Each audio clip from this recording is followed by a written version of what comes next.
നേത്ര സംരക്ഷണത്തിന് നമ്മുടെ Ahalya. Ahalya foundation eye hospital, കേരളത്തിൽ എല്ലായിടത്തും.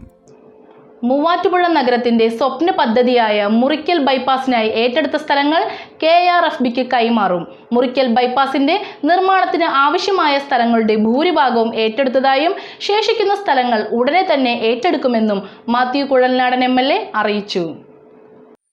മുറിക്കൽ ബൈപ്പാസിന്റെ നിർമ്മാണത്തിന് ആവശ്യമായ സ്ഥലങ്ങളുടെ ഭൂരിഭാഗവും ഏറ്റെടുത്തതായും ശേഷിക്കുന്ന സ്ഥലങ്ങൾ ഉടൻ ഏറ്റെടുക്കുമെന്നും മാത്യു കുഴൽനാടൻ MLA അറിയിച്ചു. ഏറ്റെടുത്ത സ്ഥലങ്ങൾ മുഴുവനായും KRFBക്ക് ഈ ആഴ്ച തന്നെ കൈമാറുമെന്നും MLA പറഞ്ഞു.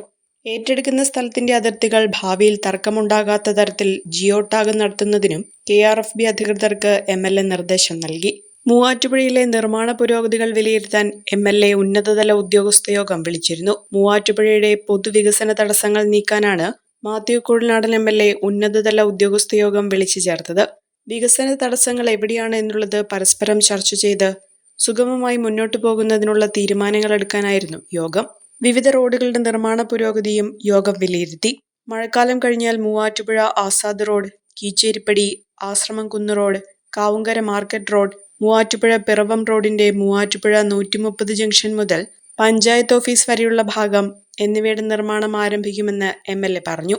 വിവിധ വകുപ്പ് മേധാവികളായ PWD executive engineer Rakesh C, assistant എക്സിക്യൂട്ടീവുമാരായ Blessy Baby, Julin Jose, KCB executive engineer BV Bakkar, KSTP executive engineer Rahmath BV, KRFB assistant executive engineer Siji KJ, AEമാരായ Muhsina M, Nimna Elias, LA tahsildar Basil Kuruvila, water authority ഉദ്യോഗസ്ഥർ എന്നിവർ യോഗത്തിൽ പങ്കെടുത്തു.